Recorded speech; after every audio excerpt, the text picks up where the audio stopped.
بسم اللہ الرحمن الرحیم۔ حقیقت میں نماز میں بڑی خیر اور بڑی برکت ہے۔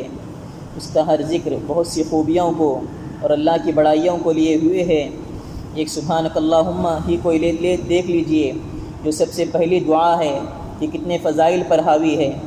سبحانک اللہم، یا اللہ تیری پاکی بیان کرتا ہوں کہ تو ہر عیب سے پاک ہے، ہر برائی سے دور ہے۔ و بحمدک، جتنی تعریف کی باتیں ہیں اور جتنے بھی قابل مدح امور ہیں وہ سب تیرے لیے ثابت ہیں اور تجھے زیبا۔ و تبارک اسمک، تیرا نام بابرکت ہے اور ایسا بابرکت ہے کہ جس چیز پر تیرا نام لیا جائے وہ بھی بابرکت ہو جاتی ہے۔ و تعالی جدک، تیری شان بہت بلند ہے، تیری عظمت سب سے بالاتر ہے۔ ولا الہ غیرک، تیرے علاوہ کوئی معبود نہیں، نہ کوئی ذات پرستش کے لائق کبھی ہوئی نہ ہو۔ اسی طرح رکوع میں سبحان ربی العظیم، میرا عظمت اور بڑائی والا رب ہر عیب سے بالکل پاک ہے۔ اس کی بڑائی کے سامنے اپنی عاجزی اور بیچارگی کا اظہار ہے کہ گردن کا بلند کرنا غرور اور تکبر کی علامت ہے، اور اس کا جھکا دینا نیاز مندی اور فرمانبرداری کا اقرار ہے۔ تو رکوع میں گویا اس کا اقرار ہے کہ تیرے احکام کے سامنے اپنے کو جھکاتا ہوں اور تیری اطاعت اور بندگی کو اپنے سر پر رکھتا ہوں۔ میرا ایک گنہگار جسم تیرے سامنے حاضر ہے اور تیری بارگاہ میں جھکا ہوا ہے۔ تو بے شک بڑائی والا ہے اور تیری بڑائی کے سامنے میں سرنگوں ہوں۔ اسی طرح سجدے میں سبحان ربی الاعلیٰ میں بھی اللہ کی بے حد رفعت اور بلندی کا اقرار ہے، اور اس بلندی کے ساتھ ہر برائی اور عیب سے پاکی کا اقرار ہے۔ اپنے اس سر کو اس کے سامنے ڈال دینا ہے جو سارے اعضاء میں اشرف شمار کیا جاتا ہے، اور اس میں محبوب ترین چیزیں آنکھ، کان، ناک، زبان ہیں۔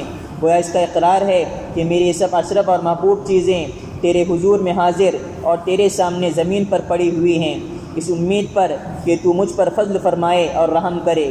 اور اس عاجزی کا پہلا ظہور اس کے سامنے ہاتھ باندھ کر مؤدب کھڑے ہونے میں تھا، اس پر ترقی اس کے سامنے سر جھکا دینے میں تھی، اور اس پر بھی ترقی اس کے سامنے زمین پر ناک رگڑنے اور سر رکھ دینے میں ہے۔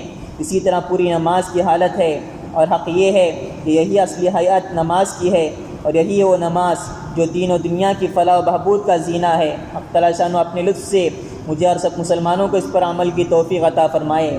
اور جیسا کہ مجاہد رحمۃ اللہ علیہ نے بیان کیا ہے، فقہائے صحابہ کی یہی نماز تھی۔ وہ جب نماز میں کھڑے ہوتے تھے اللہ سے ڈرتے تھے۔ حضرت حسن رضی اللہ عنہ جب وضو فرماتے تو چہرے کا رنگ متغیر ہو جاتا تھا۔ کسی نے پوچھا یہ کیا بات ہے؟ تو ارشاد فرمایا ایک بڑے جبار بادشاہ کے یہاں حضور میں کھڑے ہونے کا وقت آ گیا ہے۔ پھر وضو کر کے جب مسجد میں تشریف لے جاتے تو مسجد کے دروازے پر کھڑے ہو کر یہ فرماتے الہی عبدک ببابک یا محسن قد اتاک المسیء وقد امرت المحسن منا ان یتجاوز عن المسیء فانت المحسن وانا المسیء فتجاوز عن قبیح ما عندی بجمیل ما عندک یا کریم۔ یا اللہ تیرا بندہ تیرے دروازے پر حاضر ہے، اے احسان کرنے والے اور بھلائی کا برتاؤ کرنے والے، بداعمال تیرے پاس حاضر ہے۔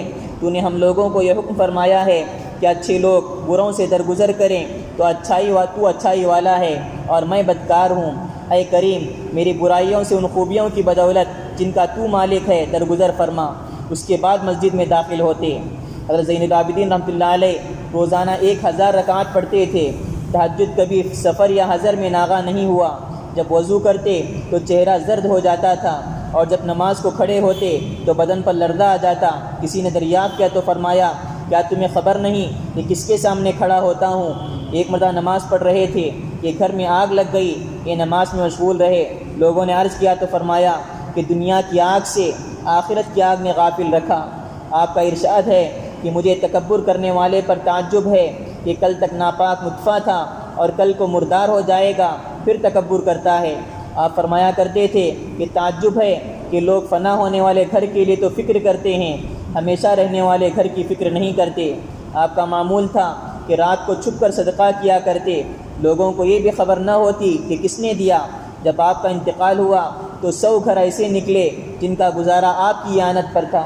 حضرت علی کرم اللہ وجہہ کے متعلق نقل کیا گیا ہے کہ جب نماز کا وقت آتا تو چہرے کا رنگ بدل جاتا، بدن پر کپ کپی آ جاتی۔ کسی نے پوچھا تو ارشاد فرمایا اس امانت کی ادا کرنے کا وقت ہے جس کو آسمان و زمین نہ اٹھا سکے، پہاڑ اس کے اٹھانے سے عاجز ہو گئے، میں نہیں سمجھتا کہ اس کو پورا کر سکوں گا یا نہیں۔